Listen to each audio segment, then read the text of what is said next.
मुक्ता विद्रुमहे मनीलधवल छायैर्मुखैस्त्रीक्षणैः युक्तामिन्दुनिबद्धरत्नमकुटां तत्त्वार्धवर्णात्मिकां गायत्रीं वरदाभयां कुशकशां शुभ्रं कपालं गदां शङ्खं चक्रमधारविन्दयुगलं हस्तैर्वहं तीं भजे। गुरुर्ब्रह्मा गुरुर्विष्णुः गुरुर्देवो महेश्वरः गुरुसाक्षात् परब्रह्म तस्मै श्री गुरवे नमः। శక్తి స్వరూపమైనటువంటి సభకు నమస్కారం. అయోధ్యా నగరంలో రామ జన్మభూమి క్షేత్రంలో శతకోటి గాయత్రి మహామంత్ర జప యజ్ఞాంతర్గతంగా మామూలుగా ఇంట్లో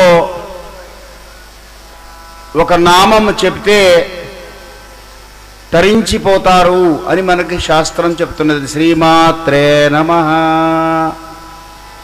అనేటువంటి ఒక్క నామం చెప్తే తరించిపోతారు అని మనకి శాస్త్రం చెప్తున్నది. అటువంటిది సహస్రనామము 1000 సార్లు గృహే గోష్ఠే నదీ తీరే దేవాలయే క్షేత్రే ఇటువంటివి కొన్ని పవిత్రమైనటువంటి ప్రదేశాలు శాస్త్రంలో చెప్పబడి ఉన్నాయి. ఇటువంటి చోట చేస్తే చేసినటువంటి పుణ్యానికి మల్టిప్లయర్ ఎఫెక్ట్ అంటూ ఉంటాం మనం. ఆ మల్టిప్లయర్ ఎఫెక్ట్ ఉంటుంది అని ఇక్కడ ఈ క్షేత్రము అయోధ్య మధురామాయ కాశీ కాంచీ అవంతిక పురీ ద్వారావతి చైవ సప్తైతే మోక్షదాయిని అని 7 నగరాలు మోక్షానికి చెప్పబడి ఉన్నాయి. అందులో మొట్టమొదటిది అయోధ్య. ఈ క్షేత్రానికి రాగలగడమే మనందరం చేసుకున్నటువంటి అదృష్టం. ఈ క్షేత్రంలో శతకోటి గాయత్రి మహామంత్ర జపం జరగడం, అందులో మనం పాల్గొనగలగడం ఇది మహా అదృష్టం.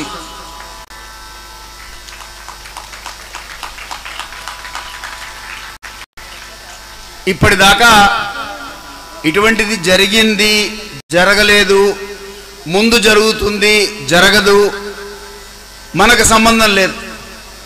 మనకు సంబంధించి ఇది జరిగింది, మనం ఇక్కడ ఉన్నాం, అందులో మనం భాగస్వామ్యం వహించాం. అయితే స్వార్థము, పరార్థము, పరమార్థము అని 3 అంశాలు ఉంటాయి. పెద్దలు చెప్తూ ఉంటారు ఈ 3 మాటలు ఎప్పుడూ కూడా. దాన్నే మీరు తేలిగ్గా పట్టుకోవాలంటే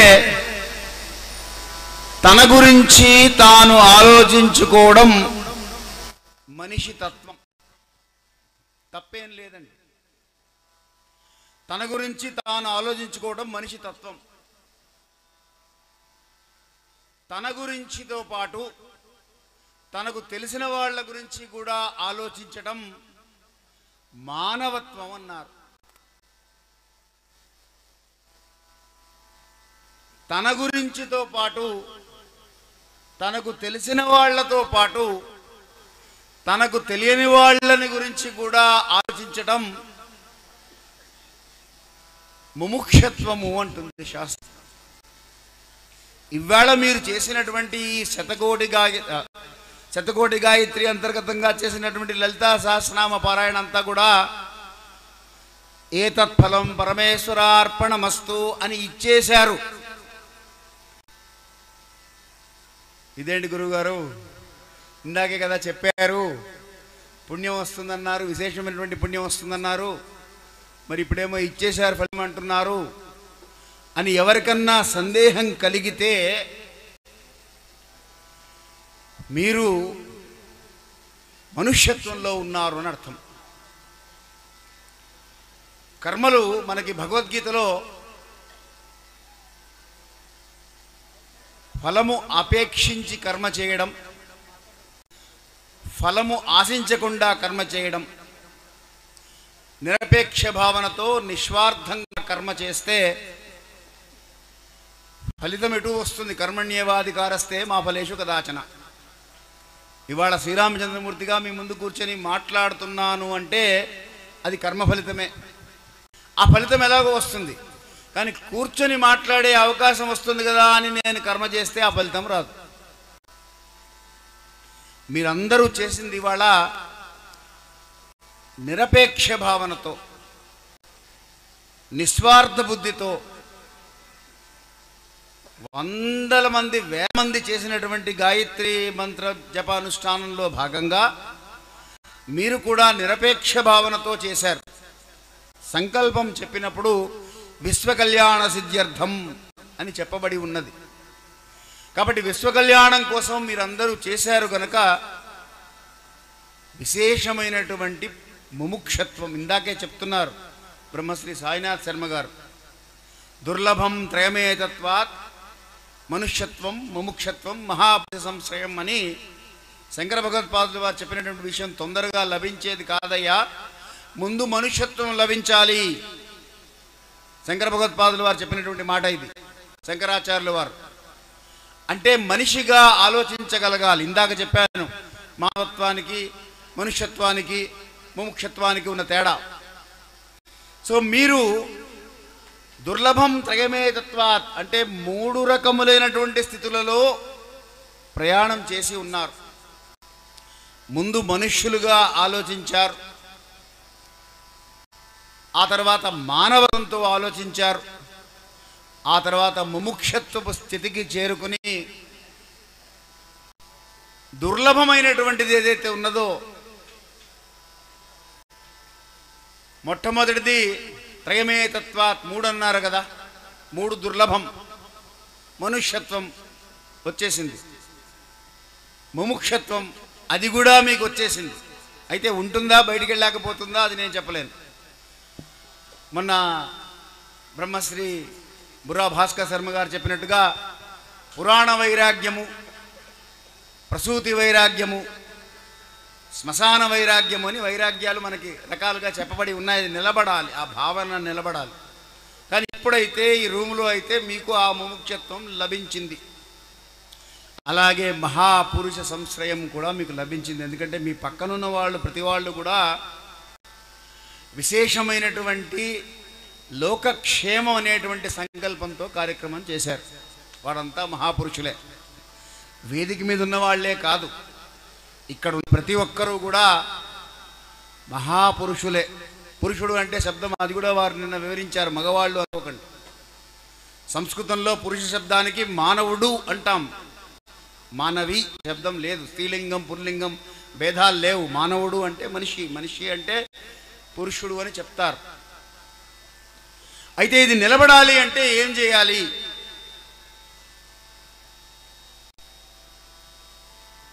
మనం ఒకటి విశేషంగా ఒకటి సంపాదన చేసుకున్నాం, ఒకటి సాధించుకున్నాం. డబ్బు సంపాదించగానే కాదు, దాన్ని నిలబెట్టుకోగలగాలి.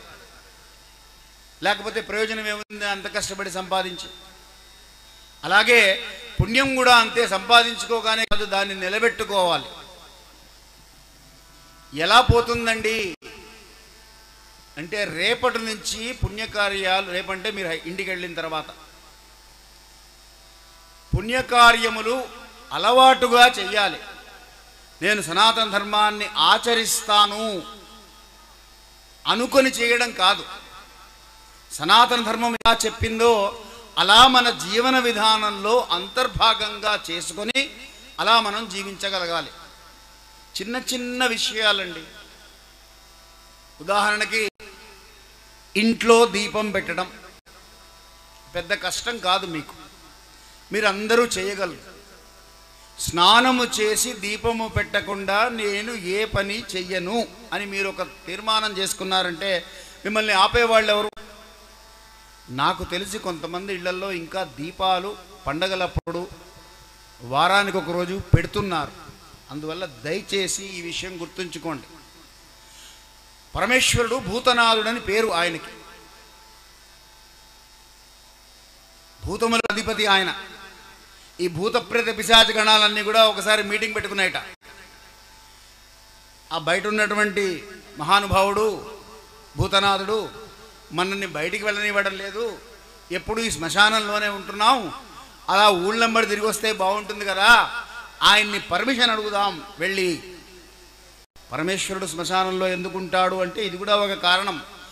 ఆయన కనుక అక్కడ లేకపోతే అవన్నీ ఊళ్ళ మీద పడతాయి. ఊళ్ళ మీద పడకుండా ఆయన అడ్డం పడ్డాడు. ఆయన దగ్గరికి వెళ్ళి మొరబెట్టుకున్నాయి. ఆయనకి అందరూ సమానమే. ఒక తల్లికి ఒక విశిష్టమైనటువంటి కుమారుడు, ఒక దుర్మార్గుడైనటువంటి కుమారుడు ఉంటే ఇద్దరినీ సమానంగానే చూస్తుంది. ఏదో వాడి రాత బాలేదమ్మా, బాగుపడతాడులే అంటుంది తప్ప వాడు దుర్మార్గుడు అని అనదు. వాడిని తిడుతుంది, అది వేరే విషయం, బయట వాళ్ళతో మాత్రం అనదు. జగతః పితరౌ వందే పార్వతీ పరమేశ్వరం అంటాం. కాబట్టి పరమేశ్వరుడు వాటి యందు కూడా దయగలిగినటువంటి వాడు, సర్వభూత దయామయుడు గనక ఆ భూత ప్రేతములకు చెప్పాట, సరే వెళితే వెళ్ళండి, రోజు సాయంత్రము పొద్దున్న అలా తిరిగి వస్తామన్నాయి ఆ భూత ప్రేతములన్నీ కూడా. అంటే సరే వెళితే వెళ్ళండి, కానీ ఏ ఇంట్లో అయితే సనాతన ధర్మము పాటించబడుతున్నదో ఆ ఇంట్లోకి మీరు వెళ్ళడానికి వీల్లేదు అన్నారు. వాటికి ఏం తెలుస్తాయి పాపం, మనుషులు మనకే కొంతమందికి తెలియదు ధర్మం అంటే ఏమిటో. అందుకని అవి అడిగినట, మరి మేము ఎలా తెలుసుకోవాలి అని అడిగినాయి. ఏ ఇంట్లో అయితే దీపం ఉంటుందో ఆ ఇంట్లోకి మీరు ప్రవేశించడానికి వీల్లేదు, అది ఈశ్వరాజ్ఞ. కాబట్టి మన ఇంట్లో భూత ప్రేతములు ఉండకూడదు అనుకుంటే మన ఇంట్లో దీపారాధన జరిగి తీరాలి. అందుకని శాస్త్రం చెప్పిందంటే చిన్న చిన్న విషయాలు ఇటువంటివి, స్నానం చేసి వంట చేసుకోవడం, ఇంట్లో మీ మగవాళ్లతోటి సంధ్యావందనం చేయించడం, చేయకపోతే టిఫిన్ పెట్టనునండి. మా అమ్మ అనేది ఎలా, ఆ రోజు భోజనం లేదు, ఎందుకంటే మీరు వండితేనే కదా టిఫిన్ రెడీ అయ్యేది. ఆయన సంధ్యావందనం చేయకపోతే మీరు టిఫిన్ మాత్రం ఎందుకు చేయాలి? మీరు పని చేయాలిగా. ఆ పనికి ఆయన బద్దకించాడు అనుకోండి, మీరు బద్దకించండి. ఇద్దరం కలిసి జొమాటో నుంచి తెప్పించుకుంటాం గురువుగారు అనకండి. ధర్మం కోసం మనం, ధర్మం నిలబడాలని మనం తాపత్రయపడుతున్నాం. మనందరి తపన. ఇప్పుడు ఎక్కడెక్కడి నుంచో వచ్చాం మనందరం. ఇక్కడ విశేషమైనటువంటి వాతావరణం, అమ్మవారి అదృష్టం, ఆవిడ కరుణించింది. నిన్న నుంచి కాస్త చల్లబడింది. మొన్నటి వరకు ఉన్న పరిస్థితి వేరు. యాగం ప్రారంభం కాగానే కొద్దిగా చల్లబడింది. సరే చెమటలు అంటారా, ఇక్కడ వాతావరణం అలాగే ఉంది. కానీ ఎందుకు వచ్చామని చెప్పండి? మనం ధర్మం కోసం వచ్చాం, ధర్మం నిలబెట్టడం కోసం వచ్చాం. మన పని, మన ధర్మము నిలబెట్టడమే మన పని. కాబట్టి నేను చెయ్యకుండా నీకు చెప్పే అర్హత నాకు లేదు అని స్వామి వివేకానంద, రామకృష్ణ పరమహంస వీరంతా మనకు చెప్పారు.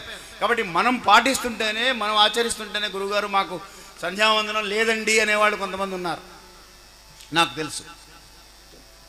వాళ్ళకి చెప్తున్నాను, సంధ్యావందనం అనేటువంటిది విధిగా నిర్వర్తించబడినటువంటి వాళ్ళకి, యజ్ఞోపవీత చేసినటువంటి వారికి సంధ్యావందనం ఎటువంటిదో, సంధ్యావందనము అంటే ఏమిటంటే సంధికాలంలో చేసేటువంటి వందనము, నమస్కారం. వందనం అంటే నమస్కారము, సంధ్య అంటే సంధి. ప్రాతః, సంగమ, మధ్యాహ్న, సాయం, నిశి, రాత్రులని 6 కాలాలు విభజించి ప్రతి 2 కాలాలకి మధ్య ఒకదానికొదాని నిజానికి ఉంటుంది 6. సరే కలికాలంలో 6 సార్లు చేయలేరులే, 3 సార్లు చేయండి అన్నారు. త్రికాలంలో చేయండి, రాత్రి ఎలాగో నిద్రకు వసూలై ఉంటారు, పడుకుంటారు కాబట్టి త్రికాలంలో చేయండి అన్నారు. ఈ 3 కాలాల్లో ఏం చేయాలి అంటే పరమేశ్వరుడికి కృతజ్ఞతాపూర్వకముగా దోసిలి నీళ్లు సమర్పించాలి. తులసిలో పోయండి, పోని తులసి కోటకి నమస్కారం చేసి అందులో నీళ్లు పోయండి. లేదా సూర్యుడికి చూపించి మిత్రాయ నమః, భాస్కరాయ నమః, రవయే నమః, ఆదిత్యాయ నమః, ఇట్లా నామాలు చాలా ఉన్నాయి. ఏదో ఒక నామం తీసుకొని ఆయనకి నమస్కారం చేసి 3 సార్లు అర్ఘ్యం ఇవ్వండి. ఇది ఎటువంటిదంటే మనం ఉన్నాం, పుట్టాం, పెరిగాం, అయ్యా, ఆహార నిద్ర భయమైథునంచ సాధారణేనైవ పశుభిర్నరాణాం. ఆహారము, నిద్ర, భయము, ఆటలు, సంసారోత్పత్తి ఇవన్నీ సాధారణం. ధర్మోహితంచమధికో విశేష. ఇప్పుడు ఊళ్ళో ఒక కుక్క ఉన్నదనుకోండి, కుక్క అనే ఉదాహరణ ఎందుకు తీసుకున్నారంటే తేలిగ్గా అర్థమవుతుందని. దానికి ఆకలేస్తుంది, మనుష్యుడికి ఆకలేస్తుంది. మనుష్యుడు అన్నప్పుడు ఆడ మగ ఇద్దరు ఆకలేస్తుంది. కుక్క తింటుంది, మనిషి తింటాడు. నిద్ర, కుక్క నిద్రపోతుంది, మనిషి నిద్రపోతాడు. భయము, కుక్కకి భయం ఉంటుంది, ఒక కట్టె తీసుకొచ్చారంటే అది భయపడుతుంది. సరే, మనిషి భయాల గురించి నేను చెప్పక్కర్లా, మనందరికీ అనుభవాలే. పొద్దున్న లేచినప్పటి నుంచి రాత్రి నిద్రపోయేదాకా భయమే. రోజు ఇంటికి వెళ్ళి ఆఫీస్కి వెళ్ళి చక్కగా వచ్చేటువంటి కొడుకు 30 ఏళ్ళు వచ్చినా 35 ఏళ్ళు వచ్చినా 7:30కి రావాల్సిన వాడు రాకపోతే భయం. ఎందుకు రాలేదు అని భయం, ఏమైతున్నదో అని భయం. గబగబా ఈ మధ్య ఒక కర్ణపిశాచని ఒకటి బయలుదేరింది ప్రతి వాళ్ళ చేతుల్లో. అది పట్టుకొని దాంతో టకటకటక కొట్టడం, ఆయన ఫోన్ తీయకపోవడం. ఏ పనిలో ఉన్నాడో పాపం ఆయన. అరే, రోజు వస్తున్నాడు కదా, ఎందుకు రాడు ఇవాళ అనేటువంటి ధైర్యం ఉండదు. మళ్ళీ మళ్ళీ ట్రై చేయడం. ఊరికే అలా కూర్చుంటారు. ఫోన్ చేసి వెళ్ళి కనుక్కొని రావచ్చు కదా, ఎందుకు ఎత్తట్లేదో ఫోన్ వాడు అని ఆయన్ని కసురుకోవడం. ఆయన నేను ఎందుకన్నానంటే మిమ్మల్ని అడ్రస్ చేస్తున్నాను కాబట్టి, వాళ్ళని చేసేటప్పుడు మిమ్మల్ని కసురుకోవడం అని వాళ్ళతో కూడా చెప్తూ ఉంటానమ్మా నేను. ఈ కసురుకోవడాలు, భయపడ్డాలు ఇవన్నీ సహజం. కాబట్టి ఆహార నిద్ర భయమైథునంచ సాధారణమయ్యా. ఇది అక్కడితో నీ జీవితం గడిపేశావనుకో, సాధారణైనవ పశుభిర్నరాణాం. 84 లక్షల జీవరాశులు ఉన్నాయి. 84 లక్షల జీవరాశుల్లో 83,99,999 జీవరాశులకు లేనటువంటిది మనుషుడికి మాత్రమే ఒకటి ఇచ్చాడు. ఏమిటది అంటే ఈ శ్లోకం చెప్తుంది. ఆహార నిద్ర భయమైథునంచ సాధారణైనవ పశుభిర్నరాణాం ధర్మోహితంచమధికో విశేష. ఏది ధర్మము ఏది అధర్మము అని ఆలోచించుకోగలిగినటువంటి బుద్ధిని ఒక్క మనుష్యుడికి మాత్రమే ఇచ్చాడు భగవంతుడు. ఇందాక చెప్పినటువంటి కుక్క ఉదాహరణ మనం తీసుకుంటే, దానికి ఆకలి వేసినప్పుడు తినేస్తుంది.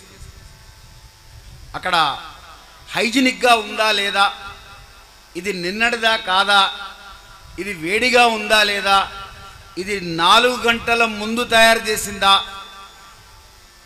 ఇప్పుడు తినే టైమేనా, ఇవన్నీ ఆలోచించే శక్తి వాటికి లేదు. ఆహారం కనబడితే తినేస్తుంది. మనిషి అలా తినడు అని నేను అంటున్నాను. ఈ మధ్య పానీపూరీలు అవి ఇవి బయలుదేరినాయి. ఎక్కడ పడితే అక్కడ ఏది పడితే అది పెట్టేది. తినకూడదు అని శాస్త్రం చెప్పింది. ఏది తింటున్నావో ఆలోచించి తినవయ్యా. నీ ఆహారాన్ని బట్టి నీ బుద్ధి ప్రచోదన కలుగుతుంది. దాన్ని బట్టి నీ ప్రవర్తన ఉంటుంది. దాన్ని బట్టి నీ కర్మ ఫలితం వస్తుంది. దాన్ని బట్టి నువ్వు అనుభవిస్తావు. అంటే రూట్ కాజ్కి తీసుకువెళ్తుంది సనాతన ధర్మం. కాబట్టి నువ్వు ఆహారం ఎప్పుడు పడితే అప్పుడు తినడు. కాబట్టి మనిషి పశువులాగా ఎప్పుడు పడితే అప్పుడు ఎక్కడ పడితే అక్కడ ఏది పడితే అది తినకుండా, అలాగే నిద్ర, ఒక కుక్కకి నిద్ర వచ్చిందంటే అది ఎక్కడ నిద్ర వస్తే అక్కడ నిద్రపోతుంది. మనిషి అలా పడుకోడు, ఇంటికి వచ్చి ఇంట్లో పడుకుంటాడు. భయము, ప్రతిదానికి భయపడుతుంది కుక్క. మనిషి అలా భయపడక్కర్లేదు. కొన్ని చోట్ల ఆలోచన చేస్తాడు, నాకేం భయం అంటాడు. సో ఇలా నీ జీవితం నువ్వు కనుక అలా గడిపేశావంటే నీకు జంతువుకు తేడా లేదు. ఎప్పుడో అప్పుడు ఈ శరీరం పడిపోతుంది కదా.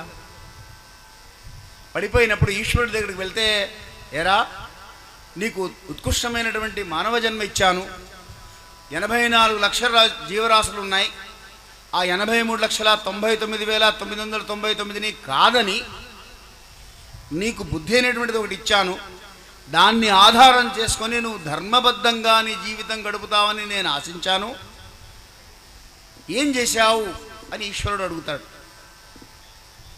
అప్పుడు మనం ఏం సమాధానం చెప్పాలి?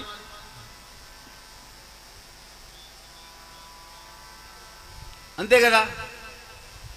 మనకు అవకాశం ఏముంది? లేదు. మనం చేశామనుకోండి, నేను ప్రతిరోజు దీపం పెట్టాను, నేను ప్రతిరోజు మా ఆయనతో సంధ్యావందనం చేయించాను, ఆయన చెప్పుకుంటాడు తర్వాత సమాధానం, ఒకవేళ మీరు చేయిస్తే. కాబట్టి ధర్మోహితంచమధికో విశేష ధర్మో విహీన పశుభిః సమానః అన్నది.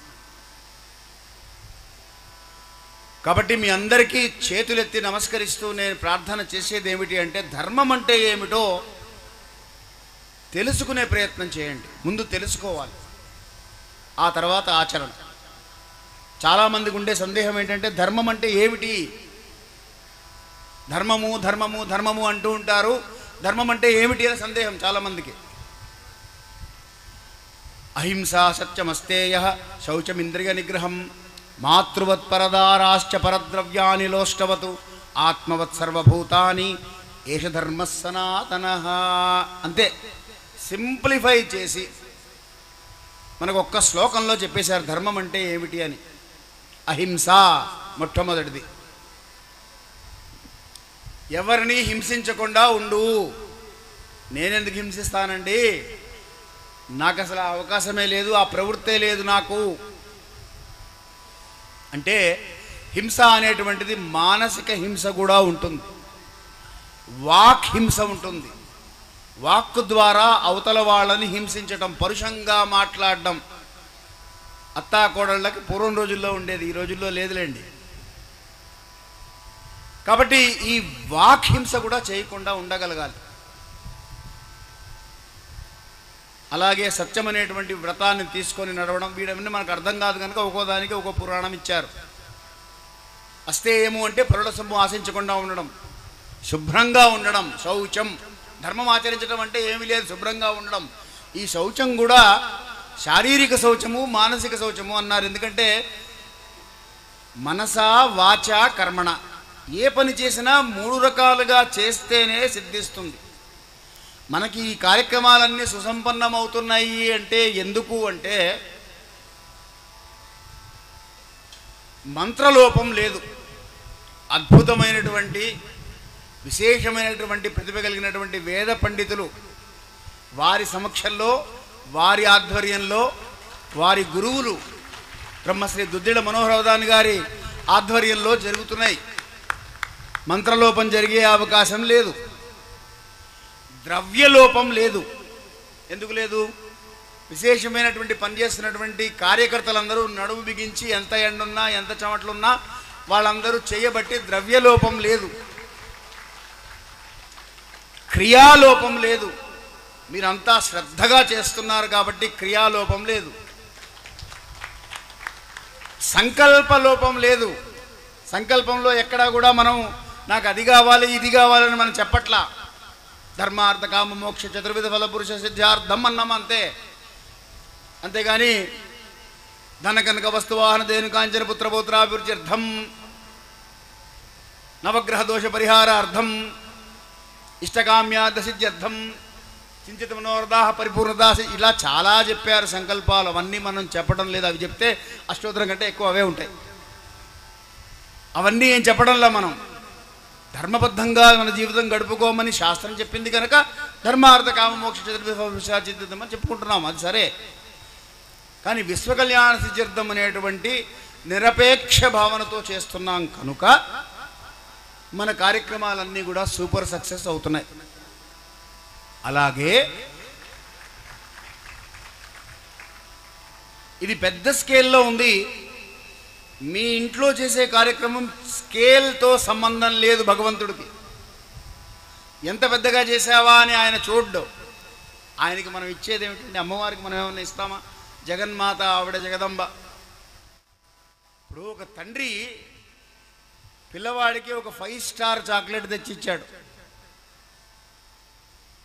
ఆ 5 స్టార్ చాక్లెట్లో నుంచి వాడు తీసుకోగానే ముందు తీసి తన చిట్టి చిట్టి చేతి వేళ్లతో ఒక చిన్న ముక్క తించి, నాన్న నువ్వు తిను అని చేతిలో పెట్టాడు.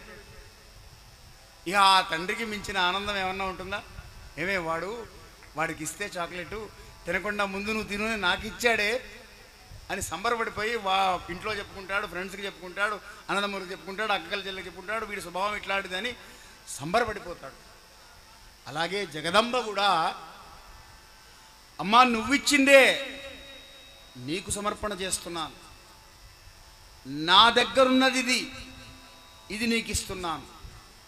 యాదేవి సర్వభూతేషు బుద్ధిరూపేణ సంస్థిత నమస్తస్యై నమస్తస్యై నమస్తస్యై నమో నమః అని అలా అందులో మీకు చాలా ఉన్నాయి, అవన్నీ మీకు తెలిసినవే. కాబట్టి ప్రతి రూపము కూడా అమ్మవారిదే, మనం ఆవిడకి ఇచ్చేదేం లేదు అనేటువంటి భావనతో మనం చేస్తే యోగక్షేమం వహామ్యహం. కృష్ణ పరమాత్మ చెప్పిన మాట అది. నీకు ఎందుకయ్యా, నేను చూసుకుంటాను కదా, నేను ఉన్నాను కదా అని. ఉన్నాడా లేదా అని వెనక్కి తిరిగి చూసామనుకోండి, ఉండడు. ఎందుకు అనుమానం వచ్చింది మనకి. శాస్త్రస్య గురువాక్యస్య సత్యబుద్ధ అవధారయ సా శ్రద్ధా కజితా సద్భిః ఇహ వస్తూపలభ్యతే అంటారు శంకర భగవత్పాదుల వారు. మనకు వారు చేసిన మహానుభావులు చేసినటువంటి మేలు ఏమిటంటే మనం ఏమీ రీసెర్చ్ చేయక్కర్లా, అన్నీ రెడీగా ఉన్నాయి అక్కడ. మనకి ఏది కావాలంటే అది తీసుకోవడమే, వండుకోవాల్సిన పని లేదు, రెడీమేడ్ అంతా. ఆకలేసినప్పుడు తినడమే. అటువంటి పరిస్థితి ఉందనుకోండి ఇంట్లో, మనకి ఎంత ఆనందంగా ఉంటాం. ధర్మం విషయంలో జగద్గురువులైనటువంటి ఆదిశంకరుల వారు మనకి చేసినటువంటి మేలేమిటి అంటే అన్నీ ఆయన వడబట్టి మనకి ఇచ్చేశారు. శాస్త్రస్య గురువాక్యస్య సత్యబుద్ధ అవధారయ. శాస్త్రమును గురువాక్యమును ఇది నిజము అని నమ్మి చెయ్యి. చెప్పారు కానివ్వండి, అవుతుందో లేదో చూద్దాం, పోయొద్దాం అని వెళ్ళారనుకోండి, అవదు. గురువుగారు జ్యోతిష్యుడి దగ్గరికి వెళ్ళానండి, ఏల్నాటి శని అన్నారండి, శని ప్రభావానికి అభిషేకం చేయించమన్నారండి, చేయించానండి, ఫలితం రాలేదు అంటుంటారు కొంతమంది. నాయనా నువ్వు అభిషేకం చేసావా, నీళ్లు పోసావా అని అడుగుతుంటా.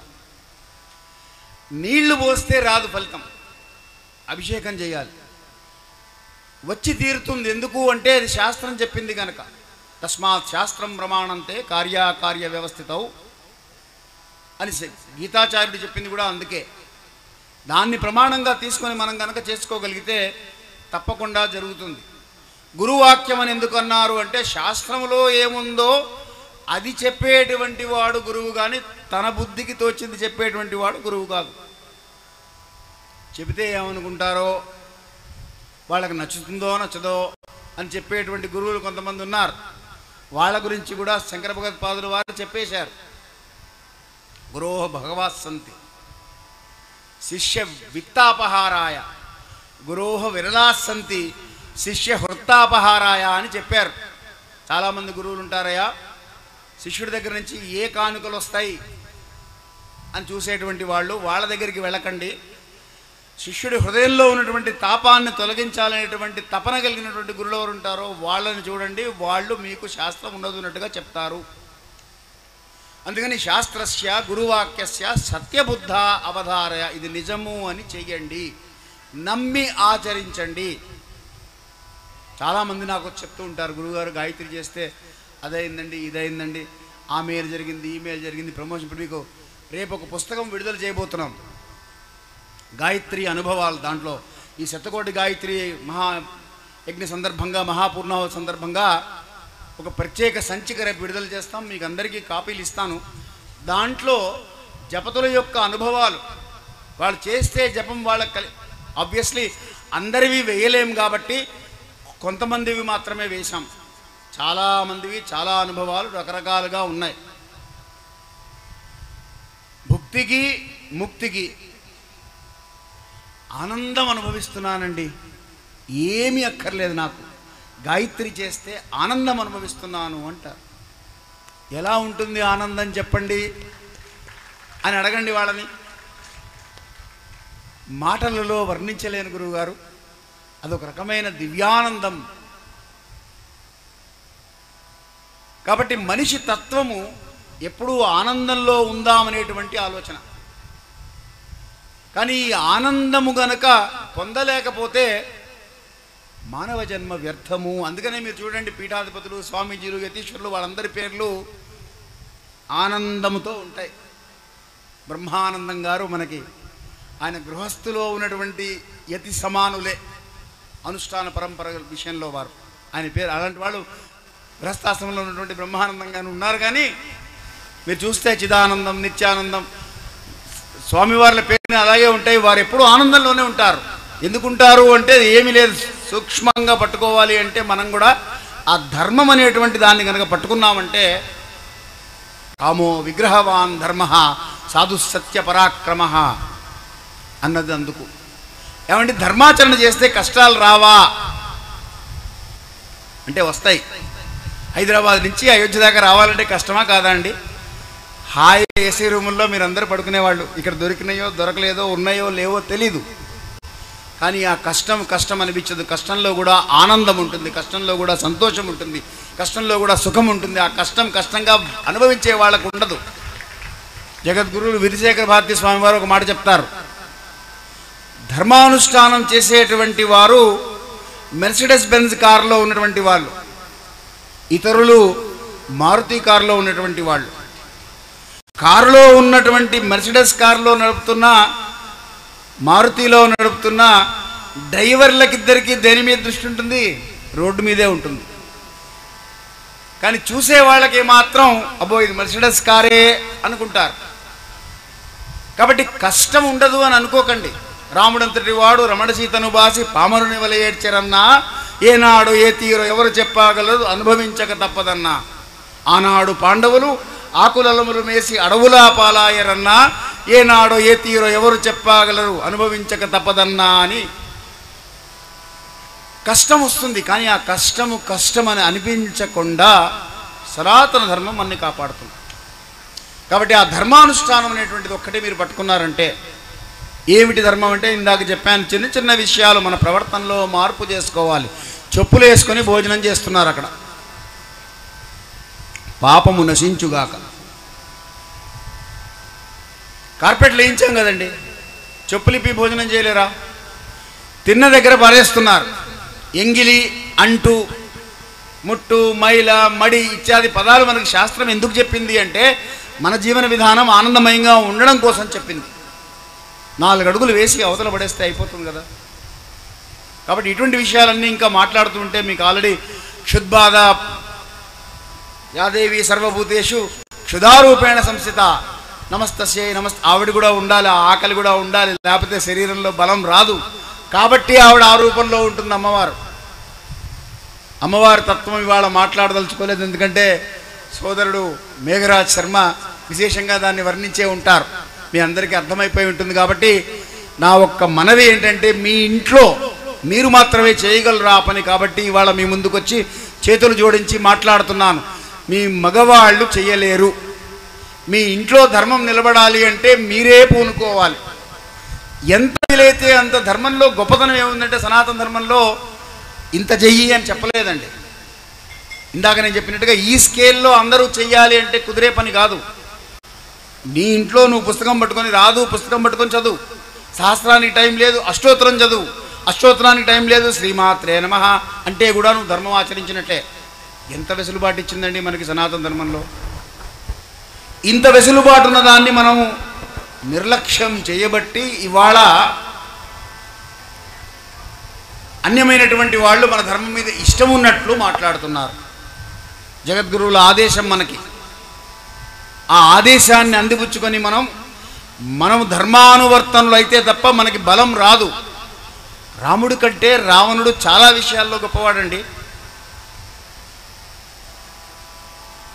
జాతో బ్రహ్మకులే స్వయం దశశిరో, పుట్టింది బ్రహ్మవంశంలో రావణాసురుడు, రాముడు పుట్టింది రఘువంశంలో మానవ వంశం.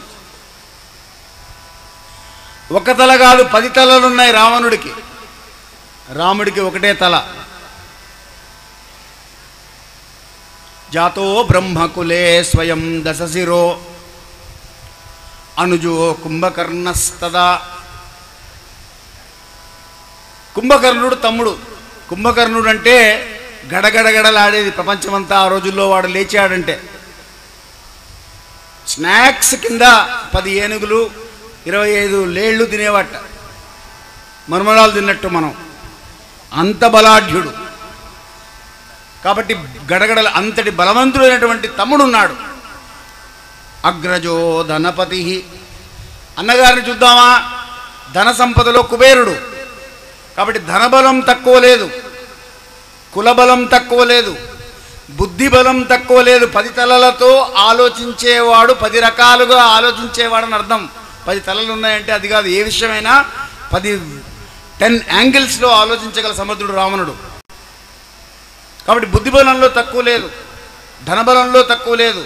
పుత్రశ్చక్రజితో, కొడుకు చూద్దామా, ఇంద్రజిత్తు, ఇంద్రుని జయించినటువంటి వాడు. మరి అటువంటి వాడు ఒక సాధారణ మానవుడి చేతిలో ఎలా ఓడిపోయాడు అంటే ధర్మం యొక్క బలమది.